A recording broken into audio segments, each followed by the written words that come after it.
Président, chers collègues, chers Salcone dans cet hémicycle, nous sommes au moins deux. Les régions, depuis la loi globale du 4 août 2014, tiennent un rôle central pour promouvoir l'égalité réelle entre les femmes et les hommes. Et notre région mène une politique particulièrement volontariste et résolue contre la discrimination et en faveur de l'égalité en général. Ce rapport est chaque année une vraie opportunité pour diagnostiquer, évaluer et analyser les faiblesses et les forces, mais aussi les risques et les opportunités dans ces politiques qui doivent être régulièrement réajustées à la lumière du diagnostic. Sur le diagnostic, je partage hélas le constat terrifiant du contexte des violences que mes collègues viennent de rappeler. Les idéaux du patriarcat ne reculent pas et à plusieurs endroits, ils progressent. Les chiffres sont accablants. 16 féminicides particulièrement sordides cette année en Nouvelle-Aquitaine. Et c'est 160 en France depuis le début de l'année, un record. On observe toutes et tous la hausse des mouvements masculinistes, des anti-choix, des anti-droits, qui justifient jour après jour le combat pour l'égalité et contre les VSS. Il en va de même pour les droits à la santé sexuelle et reproductive, eux aussi attaqués par les mouvements anti-choix et fragilisés par les baisses de financement qui touchent les associations, alors qu'ils constituent un pilier essentiel de l'égalité pour l'autonomie des femmes. J'en profite, si vous me le permettez, pour féliciter à ce titre les parlementaires européens qui ont approuvé et soutenu hier après-midi une initiative citoyenne pour l'accès à l'avortement pour toutes les Européennes. Une avancée majeure pour les droits sexuels et reproductifs. Un diagnostic donc d'autant plus inquiétant qu'on ne peut pas compter sur l'État et un président, ni même sur une première dame qui préfère s'acharner sur celles et ceux qui dénoncent les discriminations et les violences et protéger les auteurs.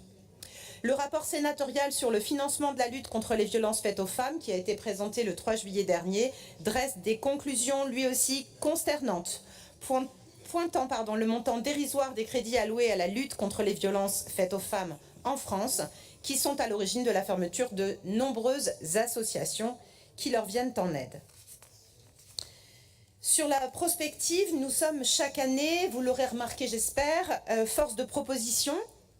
Nous proposons des outils expérimentés sur d'autres territoires qui ont démontré leur efficacité. Nous nous réjouissons que nombre d'entre eux aient été finalement, à force de conviction, adoptés par la collectivité.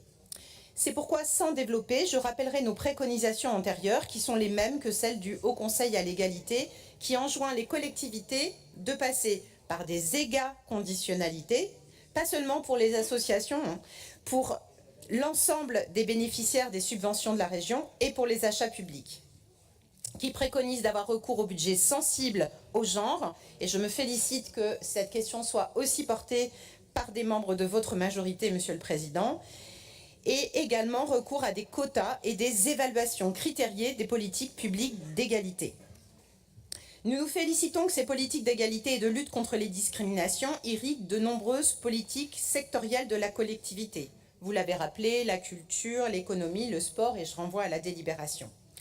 Nous aimerions que ces politiques irriguent également le financement de la recherche biomédicale au service de la santé des femmes qui a si longtemps été négligée.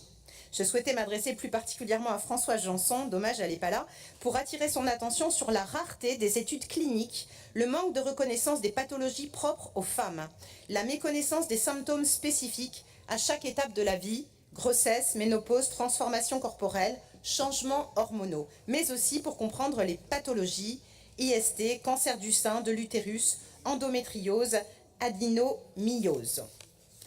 Dernier levier de poids, l'éducation. Le rôle des lycées dans le continuum des violences est essentiel.